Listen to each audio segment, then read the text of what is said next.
جو لوگ ایمان لائے اور عمل نیک کیے ان کے لیے خوشحالی اور عمدہ ٹھکانہ ہے۔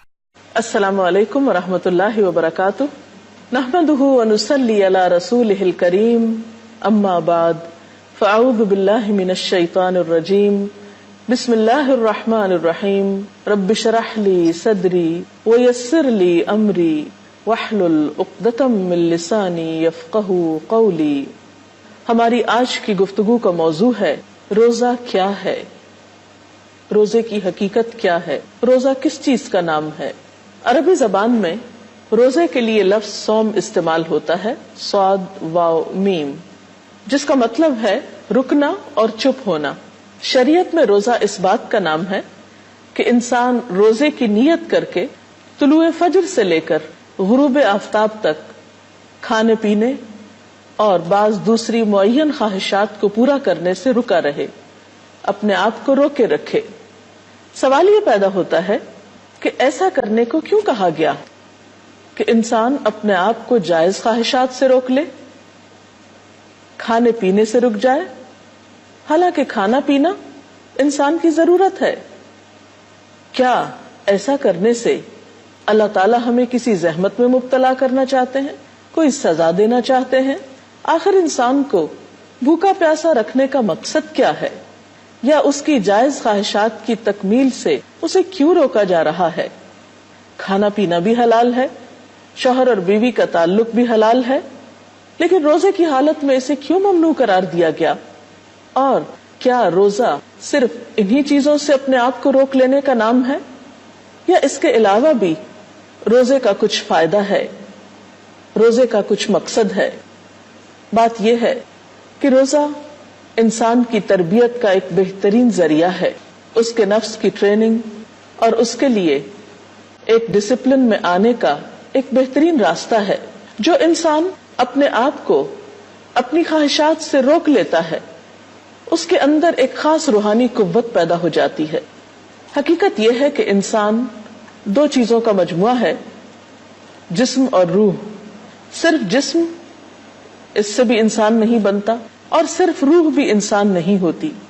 یہ دونوں چیزیں ایک دوسرے کے ساتھ ملتی ہیں، ایک دوسرے سے مطابقت کرتی ہیں، ایک دوسرے سے کوآرڈینیٹ کرتی ہیں، ایک دوسرے کی مددگار ہوتی ہیں، تو زندگی وجود میں آتی ہے، انسان وجود میں آتا ہے۔ دونوں کے اپنے اپنے تقاضے ہیں، دونوں کی اپنی اپنی ضروریات ہیں۔ جب انسان ہر وقت اپنی جسمانی ضروریات کو پورا کرتا ہے تو عام طور پر روح کے تقاضے نظر انداز ہونے لگتے ہیں۔ سال کے 11 مہینوں میں جسمانی ضروریات بلا روک ٹوک پوری کی جاتی ہیں، اور عموماً ہم اپنی روحانی ضروریات کی طرف توجہ نہیں دیتے۔ رمضان میں انسان کو جب کھانے پینے سے روک دیا جاتا ہے، انسان اپنے نفس کو کنٹرول کرنے لگتا ہے، تو اس کی روح کو پروان چڑھنے کا موقع ملتا ہے۔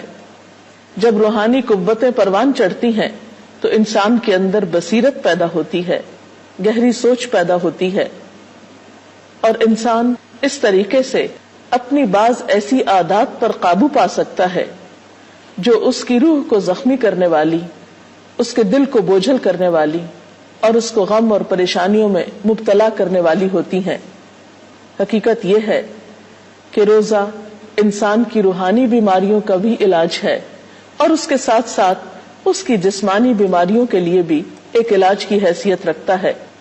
جہاں تک روحانی بیماریوں کے علاج کا تعلق ہے تو آپ صلی اللہ علیہ وسلم نے صاف طور پر فرما دیا کہ من لم یدع قول الزور والعمل به فلیس للہ حاجۃ ان یدع طعامہ وشرابہ، کہ جو شخص روزہ رکھ کر جھوٹ بولنا اور اس پر عمل کرنا نہ چھوڑے تو اللہ تعالیٰ کو اس بات کی کوئی ضرورت نہیں کہ وہ انسان کھانا پینا چھوڑ دے۔ تو گویا روزہ محض کھانا پینا چھوڑنے کا نام نہیں، بلکہ بری عادات کو چھوڑنا بھی روزے کا تقاضا ہے۔ جب انسان بری عادات کو چھوڑتا ہے تو وہ روحانی طور پر صحت یاب ہوتا ہے، اور جب انسان دن بھر میں بلا ضرورت کھانا پینا چھوڑتا ہے تو اس کی جسمانی صحت بھی بہتر ہوتی ہے۔ آج کے اس پروگرام میں ہم چند چیزیں جسمانی صحت کے اعتبار سے دیکھیں گے کہ روزہ کس طرح ہماری صحت کو بہترین کرنے میں مددگار ہے۔ سب سے پہلی چیز یہ کہ جب ہم کھانے پینے کے اوقات میں ایک وقفہ لاتے ہیں تو اس سے ہمارا نظام انہضام بہتر طور پر کام کرتا ہے. بطور خاص ہمارا جگر یعنی لیور، جس کے ذمہ کھانا ہضم کرنے کے علاوہ 15 مزید عمل بھی ہوتے ہیں.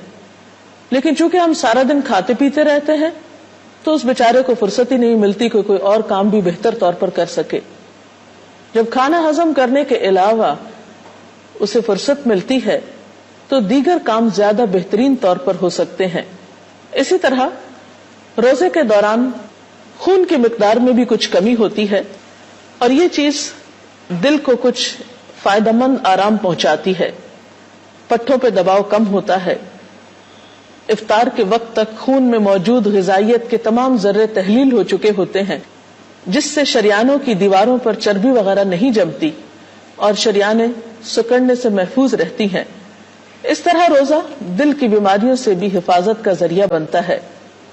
پھر اسی طرح روزے کے دوران خون میں غذائیت کی کمی کے باعث ہڈیوں کا گودا بنانے کے لیے سٹیمولیٹ ہوتا ہے اور کمزور لوگ بھی روزہ رکھ کر بآسانی اپنے اندر زیادہ خون پیدا کر سکتے ہیں. روزے کے دوران اعصابی نظام، نروس سسٹم مکمل سکون کی حالت میں ہوتا ہے اور خاص طور پر عبادت اور نماز، تراویح اور وضو مزید تسکین کا باعث بنتے ہیں. اسی طرح روزے کے دوران جسم میں میگنیزیم کی مقدار بڑھ جاتی ہے، جس کے کئی فائدے ہوتے ہیں اور سب سے اہم یہ کہ انسان کا دل بیماریوں سے محفوظ رہتا ہے. ہارٹ اٹیک کے پیشنٹس کے لیے میگنیزیم کا استعمال کیا جاتا ہے. یہ آرٹریز کو سکڑنے نہیں دیتا اور پھر اس سے انجائنا اور دل کی دیگر تکالیف دور رہتی ہیں.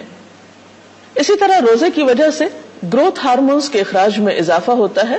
اس وجہ سے پابندی سے روزہ رکھنے والوں کی جلد میں زیادہ عمر کے باوجود جھریاں زیادہ نہیں پڑتی. گروتھ ہارمونز کی وجہ سے جسم کی چربی کم ہوتی ہے، پٹھوں میں پروٹین بڑھتی ہے اور فری فیٹی ایسڈز کی تیز حرکت کی وجہ سے پٹھوں کو توانائی مہیا ہوتی ہے.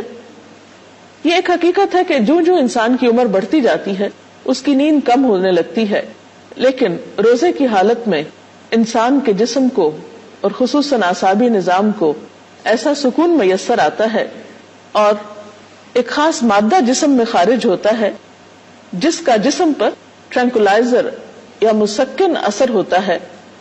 اس بنا پر روزے میں نیند کی کوالٹی بہتر ہو جاتی ہے، گہری نیند بھی آسانی سے آتی ہے اور گہری نیند کے دوران جسم اور دماغ دونوں کی ریپیئر ہوتی ہے.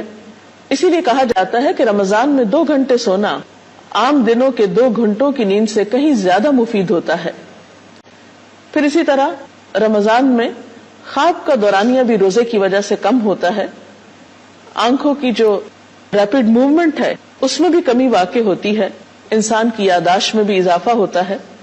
پھر اسی طرح ہم دیکھتے ہیں کہ روزہ رکھنے سے خوراک کی توڑ پھوڑ کا بنیادی نظام یعنی میٹابولک ریٹ جو ہے وہ بھی معتدل رہتا ہے. رمضان کی راتوں میں نماز تراویح انسان کی صحت کے لیے ایک بہترین نسخہ ہے. ایک عام انسان میں ایک دن کی تراویح نماز میں کم از کم 200 کیلوریز استعمال ہوتی ہیں. پھر اسی طرح ایک بہترین جسمانی ورزش بھی ہے. اس سے جسم میں لچک آتی ہے، ڈپریشن اور انگزائٹی کم ہوتی ہے. جب ہم مسلسل قرآن پاک بلند آواز میں سنتے ہیں تو اس سے بھی دل کو راحت ملتی ہے. اور عام طور پر بھی یہ بات ثابت ہوئی ہے کہ لمبی نماز کی وجہ سے دل کی بعض بیماریوں میں کمی آتی ہے. روزہ اور جسمانی صحت کے حوالے سے ایک بات ڈاکٹر جویل فرمن کے ایک کتاب کے حوالے سے کرنا چاہوں گی. کتاب کا نام ہے fasting and eating for health. Doctor Fuhrman کے ساتھ کچھ اتفاق یہ ہوا کہ آئس اسکیٹنگ کے دوران ان کی ٹانگ ٹوٹ گئی. انہوں نے دیکھا کہ ان کے والد ارتھرائٹس کے لیے اپنا علاج روزے رکھ کے کر رہے ہیں. جب اور دواؤں وغیرہ سے پوری طرح صحت یاب نہ ہوئے تو انہوں نے بھی اس نسخے کو آزمانا چاہا اور وہ اپنا ذاتی تجربہ اس کتاب میں لکھتے ہیں کہ 36 دن کے روزے رکھنے کے بعد وہ مکمل طور پر صحت یاب ہو گئے. ان کا کہنا یہ ہے کہ روزے کے دوران جسم کے اندر یہ صلاحیت زیادہ پیدا ہو جاتی ہے کہ کیلشیم کے ڈپازٹس واپس جسم کے اندر جذب ہو جائیں. انہوں نے اپنے ذاتی تجربے کے بعد دوسرے مریضوں کو بھی روزے رکھوا کر صحت کا نسخہ بتایا، لیکن بات یہ ہے کہ بہت سے لوگ اس نسخے کو اپنے لیے مشکل پاتے ہیں. تو بہرحال روزہ ہماری جسمانی اور روحانی صحت دونوں کے لیے بہت مفید ہے.